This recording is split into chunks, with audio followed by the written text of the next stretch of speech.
Hello, my name is Renee Thomas. I am a construction software specialist with Sockeye Consulting, and today we're going to take a closer look at Sage Construction Management's documentation feature. So once we're inside of a project, we go and scroll down to the documentation overview, and we can open up this documentation page.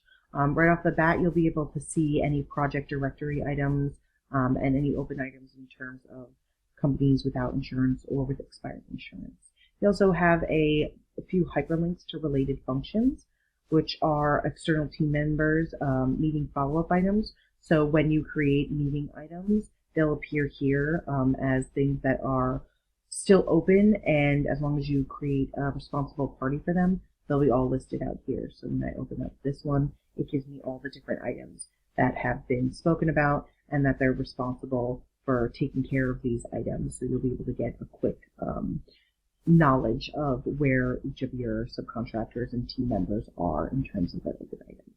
You also have team open items. So this will be a list of a company and what the item is, as well as when it's due, whether it's due in 7 days, due in less than 7 days, or if it's overdue at this point. Again, if you click on it, it'll appear in a list format, so you'll be able to see what exactly is still owed from that company. The next area of this feature is the major items that you're going to be using it for. So project photos, as you go into the project photos section, you'll be able to upload photos however many you want, and you'll be able to add them in here. You'll also be able to set up the photos by album. So you can have day one album, you have week one album, however you want to do it. They have an interior build out and a site work and concrete album here. So you can create as many albums as you want, and you can upload the photos there. This is accessible to whoever you give permission to, whether it is just only your internal staff or you do want also your subcontractors or vendors to also have access to this as well. So you can organize all photos from your project. The next section is the daily logs. This would be something that would probably be filled out by someone on site. As you can see, as you go through, you get your daily log date, what project it's for, and the prime contract. You can put in any general notes you have about that specific day, as well as you can add any activities, what the weather and site conditions were, any workforce that were on site, any major equipment and major deliveries, as well as if there were visitors, and you can link any files. So if you took a picture, all pictures can be added to this as well, and you can name it whatever you want.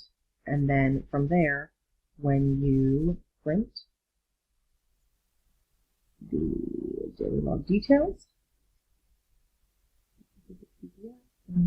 complete to be with linked files and images. When that opens up, you open up as a new page.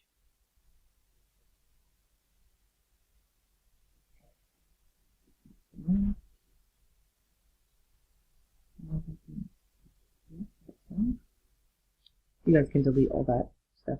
So when you open it up, it comes up like this. It'll have your logo and all the information that you added, as well as any linked images that you uploaded to this particular item. If you guys can get rid of this too, that would be great. Okay, we're going to X out of this template, and we'll go back to our documentation page. Next, you have your meetings. Meetings list, and we will click on this one.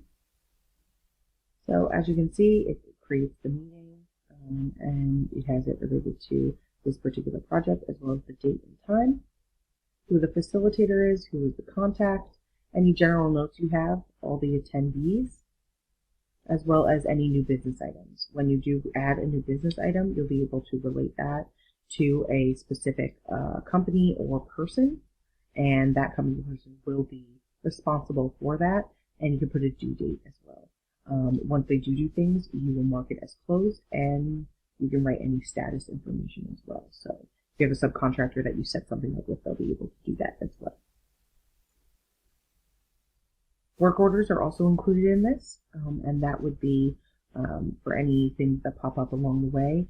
This will, when you go into the work order or edit it, you'll be able to put in the information regarding it, and what was getting done, who it was issued by, and who it was issued to, as well as a description of the work, the status, and any references to any parts of the prime contract, change order, subcontract, drawing, or location, as well as put in each of the individualized work orders for what it would cost to do that particular work order.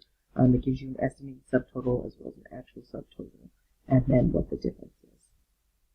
You can review this and you can set it up with a workflow of who gets to approve this as well within the system, and you can link any files, whether it be material cost receipts or information that you've gotten from everyone on site doing the work.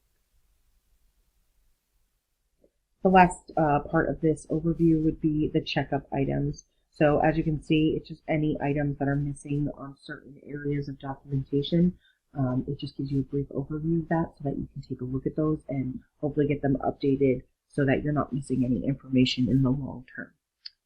That has been our overview of documentation. Thank you guys for your time.